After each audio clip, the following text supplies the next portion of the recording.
Today I'm going to be reviewing the Dometic CDF-11 cooler.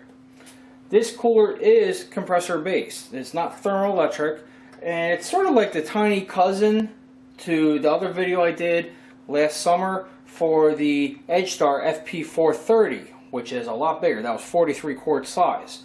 This one is rated at 10.5 liters storage capacity inside. Now this unit only runs on 12 or 24 volts DC via the standard cigarette lighter adapter for your car. I think two reasons why they did not put an AC to DC converter in here is one, for weight and space savings, because it's meant to be a smaller unit, and also this is sold in America right now. I bought it a month ago, June 2015, for $305 shipped. So it was probably also to keep the price point down as well. The unit itself, if we take a quick look at it, you have the front exhaust fan, which has a radiator. I'll zoom into it in a little bit. You got the front DC jack. You have a button on here in the front for normal use or emergency, which I'll explain in another minute. You have your front display with a few tactile buttons. Two cup holders that will fit easily a 16.9 ounce thing of water or any type of 12 ounce can of soda or beer. You have the top. This center section is rubberized, so it's great for if you want to make an armrest. If you have like a Ford Explorer or something, that you can put this in between two bucket seats. Works great. The lid, just flip this on back and it opens right up. It has its own little metal lanyard to keep the door from flopping all the way over. There is a nice rubber seal here, nice and soft, which hits right over on this little lip. Now inside, I'll have to bring the camera on over.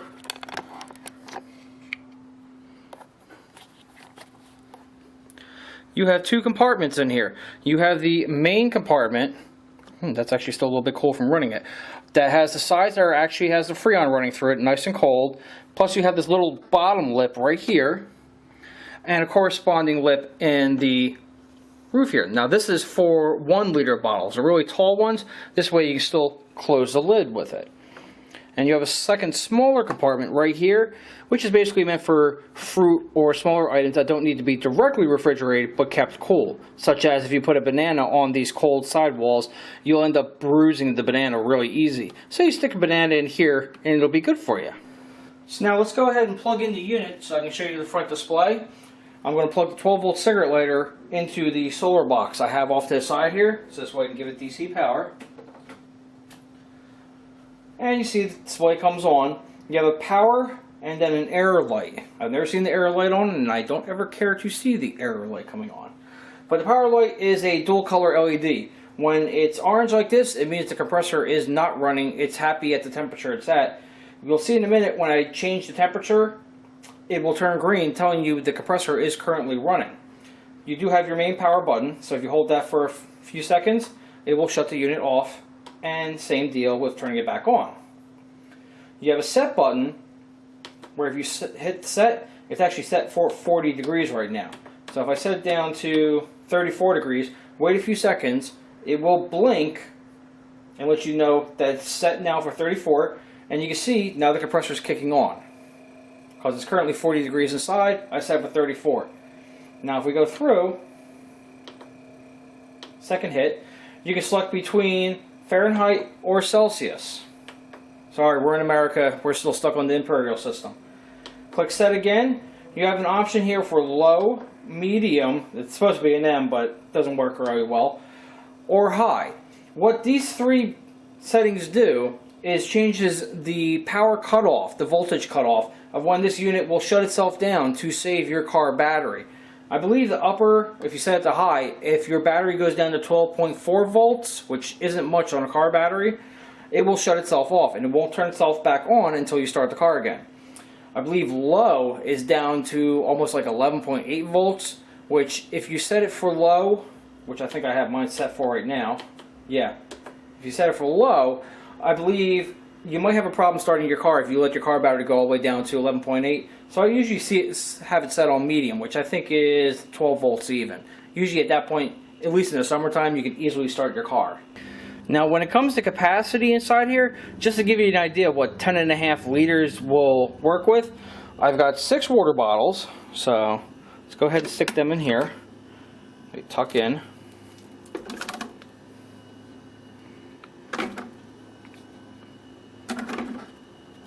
Now I'm sure this will work also for the 20-ounce bottles. These are 16.9.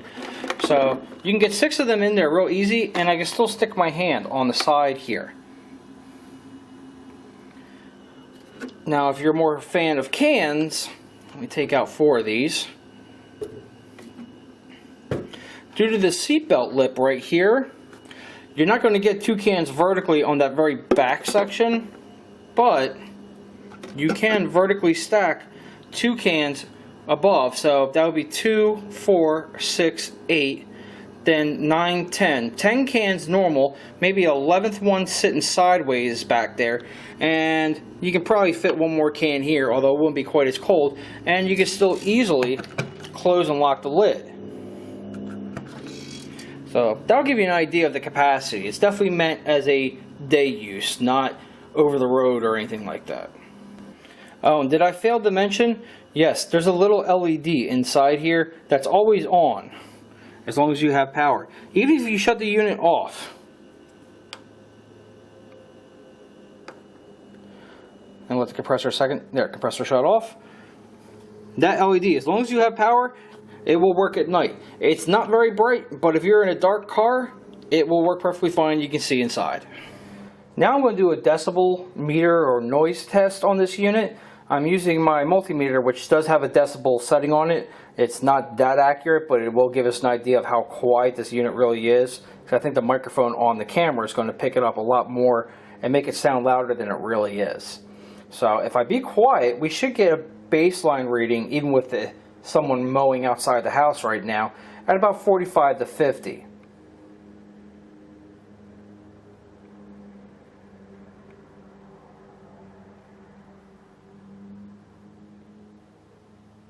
Yeah, let's go with about 50 once the traffic stops.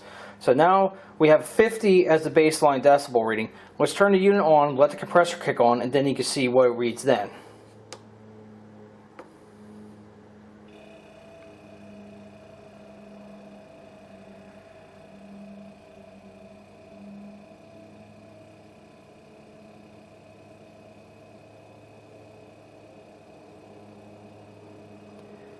I would call that maybe a 5 to 7 decibel pickup. That's about it.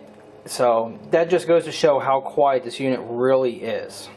Okay, now that the unit is running, and it's been running for a few minutes, let's check the power consumption on it. So like I said before, I have it plugged in over to my emergency power box right here. And it's pulling about 40 watts right over here.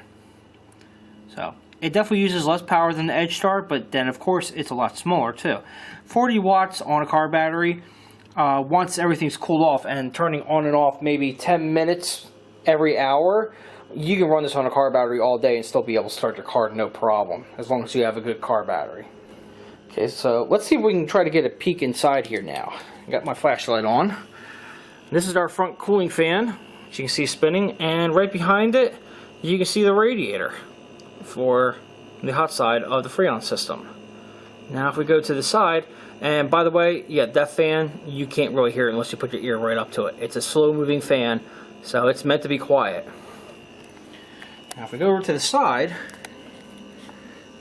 give some light, you can start seeing some of the compressor components, and if I illuminate this right, there you go, now you can see the side of the radiator, and this whole black unit right there, that is the actual compressor. So yes, this is a compressor based unit, and it all fits in this little front section, basically from here to here. This is all compressor.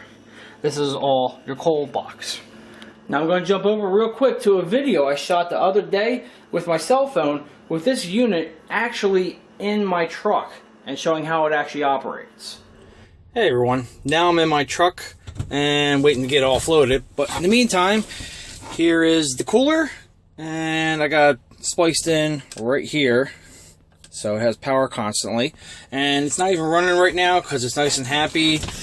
I currently have it set for 40 degrees, so it'll turn back on when it hits 42 or so, and the light will switch from orange to green saying it's operating. But it only took about an hour to cool off because I shut it off every night after I'm done with the truck. And I got my banana in here this morning, a bagel, a thing of milk, some leftover Gatorade, and 2 waters. I still got a little bit of space in here, but it's great for a daytime trip. And as you can see, the seatbelt hold works really well. Probably could tighten that up a little bit more. There you go. The only thing is, of course, remember to go and clip this so you can get the seatbelt around it correctly.